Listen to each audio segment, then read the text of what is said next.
오늘 그 9절에서부터 보니까 다윗이 엄청난 고난 가운데 있음을 다시금 이렇게 탄원하고 있습니다. 9절에 보시면요. 여호와여 내가 고통 중에 있사오니 내게 은혜를 베풀어 달라 이렇게 고백하면서 근심 때문에 눈과 영혼과 몸이 쇠하였다 이렇게 이야기합니다. 여러분 그 의사들이 늘 하는 이야기가 있습니다. 만병의 근원이 되는 것이 스트레스라고 하죠. 그러니까 이 근심 때문에 온 몸과 뼈가 마르고 내장까지 다 이렇게 병이 들었다 이렇게 이야기하는 것입니다. 그래서 도와달라고 하는 것이죠. 10절에도 보면은요, 내 일생을 슬픔으로 보내고 있다 이렇게 이야기하는데 이 보내다라는 이 히브리어 단어는요, 사실은 마치고 있다, 끝내고 있다라는 것입니다. 그러니까 이 다윗의 인생이 슬픔으로 점철되어 있고 마침내는 비극으로 끝나는 인생이 되어버린 그러한 상황을 이야기하는 것입니다. 내 일생을 슬픔으로 마치며 나의 연수를 탄식으로 보내며 나의 기력이 나의 죄악 때문에 약하여지며 나의 뼈가 쇠하더소이다. 뼈가 약해지고 있다는 것이죠. 그러니까 엄청난 고통과 환난과 근심 때문에 그 생명이 연약해지고 있음을 그대로 고백하고 있는 것입니다. 그래서 11절에 보면은요, 어떻게 이렇게 어려움을 당하고 있냐면 내가 모든 대적들 때문에 욕을 당합니다. 사실은 적이 나를 공격하고 괴롭히는 것은 어느 정도 우리가 대처할 수 있고 감안할 수도 있는 문제입니다. 그런데 그 다음 구절에 보면 11절 중반절에 보면 내 이웃에게서는 심히 당한다 이렇게 이야기합니다. 대적들에게는 당하고 있는데 욕을 당하고 있는데 내 이웃에게서는 더욱 심히 당하고 있다 이렇게 표현합니다. 여러분 왜 가까운 사람에게 상처를 더 우리가 심하게 받습니까? 믿었기 때문이죠. 그 관계가 깨어지는 아픔도 함께 겪기 때문입니다. 그래서 사실은 가까운 관계에서 더 많은 상처와 아픔을 우리는 겪게 됩니다. 그렇게 다윗은 대적들 때문에도 고통당했지만 자신의 이웃에게서도 배반당하고 따돌림을 당하고 외톨이가 되어버리는 그러한 아픔과 슬픔을 동반하고 있음을 이야기하는 것입니다. 자, 그래서 11절 그 중반절 이후에 보십시오. 내 친구가 놀라고 길에서 보는 자가 나를 피하였다. 다윗이 버림받고 잊어버림받고 저주받은 바 되니까 혹시 저 사람의 저주가 저 사람의 불행이 나에게도 옮겨올까 하는 그러한 사람들의 두려운 마음 때문에 이 다윗을 멀리하는 것입니다. 가까이 하고 싶지 않은 것이죠. 여러분 우리에게도 그런 연약한 그리고 완악한 마음이 있지 않습니까? 누군가의 불행이 혹시 나에게 전염될까? 나에게 오염될까? 해서 그 사람을 멀리하고 그 사람을 도와줘야 함에도 불구하고 가까운 친구이고 가까운 이웃임에도 불구하고 오히려 우리가 거리를 두고 그를 멀리하는 경우는 없지 않습니까? 여러분 우리는 이런 경우를 복음서에서 찾을 수 있습니다. 예수님이 십자가를 지시기 위해서 그 골고다 언덕을 올라가실 때 그 많던 제자들이 어떻게 했습니까? 다 나몰라라 했습니다. 그리고 도망쳤죠. 그리고 우리의 베드로는 뭐라고 그랬습니까? 3번을 부인했는데 마지막 3번째는 예수님을 저주하면서 부인했습니다. 이것이 우리의 모습입니다. 사실은 다윗의 이웃들의 모습이기도 하지만 우리의 모습이기도 합니다. 우리가 얼마나 연약한지 우리는 돌이켜 보아야 합니다. 그런데 그 마가복음 15장 43절에 보면은요, 아리마대 사람 요셉이라고 하는 사람이 등장합니다. 그 부자 사람 요셉이요, 다 도망가고 아무도 없을 때 그 마가복음에 보면은요 이렇게 표현합니다. 아리마대 사람 요셉이 와서 당돌이 빌라도에게 들어가 예수의 시체를 달라. 여기서 당돌이라는 단어는요 담대하다, 믿음이 있다는 의미입니다. 그래서 다들 도망가고 감히 예수의 시체를 어떻게 달라고 합니까? 거기에 동조했다가는 죽음을 당할 수도 있는 상황인데 아리마대 사람 요셉은 당당히 빌라도에게 들어가서 예수의 시체를 요구했다고 이야기합니다. 그러면서 이 아리마대 사람 요셉에 대해서 성경이 뭐라고 서술하냐면 이 사람은 존경받는 공회원이요 하나님의 나라를 기다리는 자라. 여러분 우리는 믿음의 사람들입니다. 우리 믿음의 사람들이라고 하는 것은 결국은 하나님의 나라를 기다린다는 것이죠. 그럼 우리는 어떻게 해야 됩니까? 담대한 믿음을 가지고 살아야 한다는 것입니다. 어떠한 경우에도 비겁한 자가 되고 도망자가 되어서는 안 된다는 것이죠.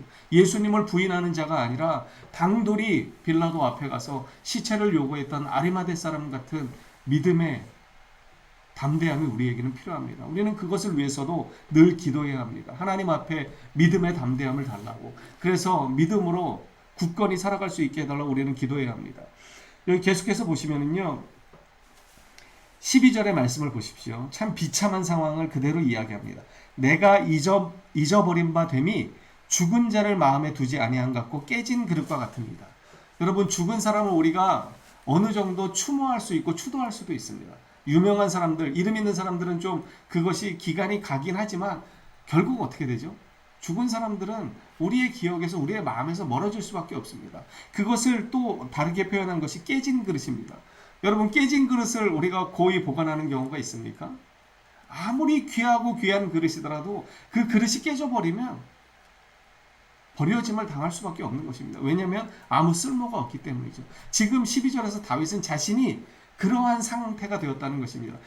아무 쓸모가 없어서 버려지는 깨진 그릇과 같은 상태가 되었다는 것을 고백하고 있습니다. 그리고서 13절에는 그 사람들의 비방의 소리, 자신을 향한 비방의 소리를 들었는데 그 비방의 소리가 그 비방만으로 끝나는 것이 아니라 13절 끝절에 보면 내 생명을 빼앗기로 꾀하였나이다.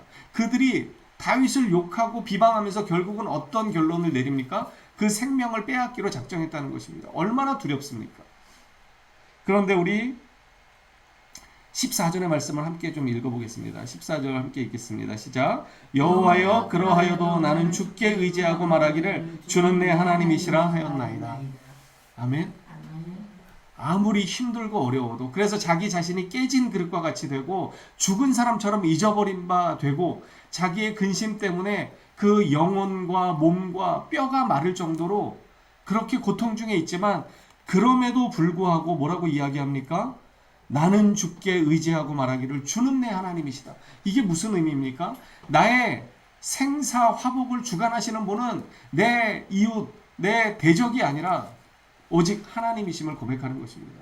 여러분, 이 믿음이 있기 때문에 다윗은 그러함에도 불구하고 여호와를 찾는 것입니다. 하나님을 나의 하나님이라 고백하는 것입니다. 여러분, 우리가 꼭 기억해야 하는 것은요, 고린도후서 6장 9절의 말씀이 이렇습니다. 무명한 자 같으나 유명한 자요, 죽은 자 같으나 보라 우리가 살아있고 징계를 받는 자 같으나 죽임을 당하지 않는다. 이렇게 고백합니다. 우리가 무명한 자입니다. 세상에서는 우리를 알아주는 자가 없고 우리를 기억해 주는 자가 없습니다. 그럼에도 불구하고 우리는 유명한 자입니다. 왜냐하면 우리의 생명이 하나님의 생명책에 기록되어 있기 때문입니다.